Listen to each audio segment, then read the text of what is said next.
الحمد لله رب العالمين.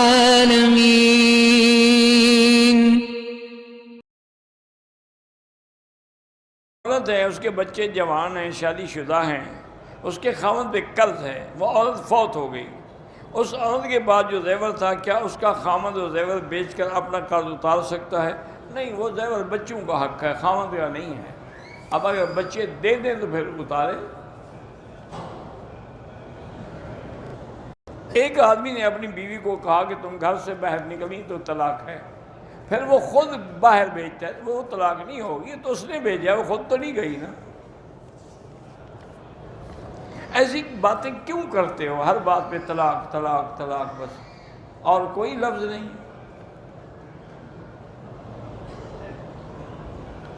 سالی سے زنا کرتا رہا، سالی کے بیٹی کے ساتھ اپنے بیٹے کا نکاح نہیں. بھیا چھوڑو، کیوں جب زنا کرتے ہو زانیوں سے بھی رشتے جوڑتے ہو؟ اگر نیند نہ آئے تو کیا کریں؟ 2-3 دن جاگتے رہیں، خود بخود آ جائے گی. سارا دن طواف کرتے رہیں، دیکھیں رات کو نیند آتی ہے کہ نہیں آتی. محنت کرو تو نیند آئے. کیا کوئی مرد بیوی کی خواہش پر یا اپنی منشے سے سینے کے بال صاف کر سکتا ہے؟ کر سکتا ہے، کوئی منع نہیں، لیکن انشاءاللہ وہ پھر کانٹے بن کے نکلیں گے. میری گھر والی فوت ہو گئی ہے، میری شادی کے لیے بھی دعا کرنا. ماشاءاللہ میری گھر والی بھی فوت ہو گئی ہے، تو پھر دونوں ایک دوسرے کے لیے دعا کرتے رہیں گے.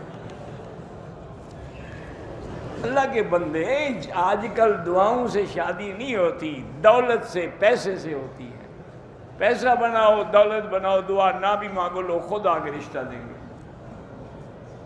کچھ نہ ہو، بھوکے ننگا 100 وظیفے پڑھتا رہے، کون دیتا ہے؟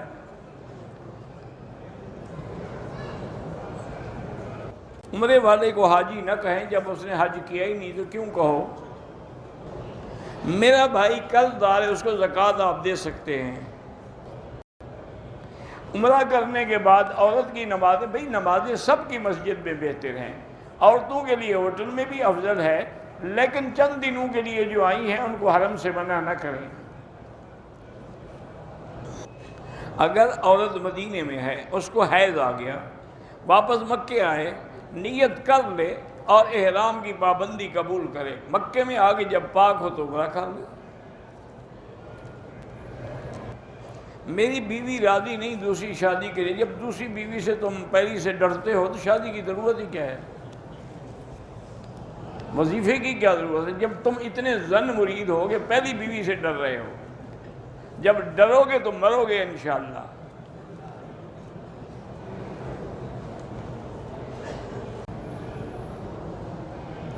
ہماری شادی کو 13 سال ہو گئے ہیں. ڈاکٹر یہ کہتے ہیں کہ تمہارے مرد کا جو نطفہ ہے، جو پانی ہے، وہ عورت کی شرمگاہ میں اگر انجیکشن کے ذریعے رکھا جائے تو اولا، اس لیے کہ وہ خامد کمزور ہے، وہ پانی اندر پہنچا نہیں سکتا.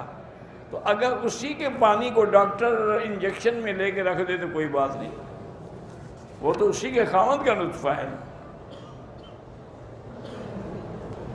میرا شوہر شادی سے پہلے دبئی میں تھا، اب 2 بیٹوں کی شادی بھی ہو گئی، پوتے بھی ہو گئے، لیکن جب آتے ہیں مجھے مارتے ہیں. اللہ ان کو ہدایت دے.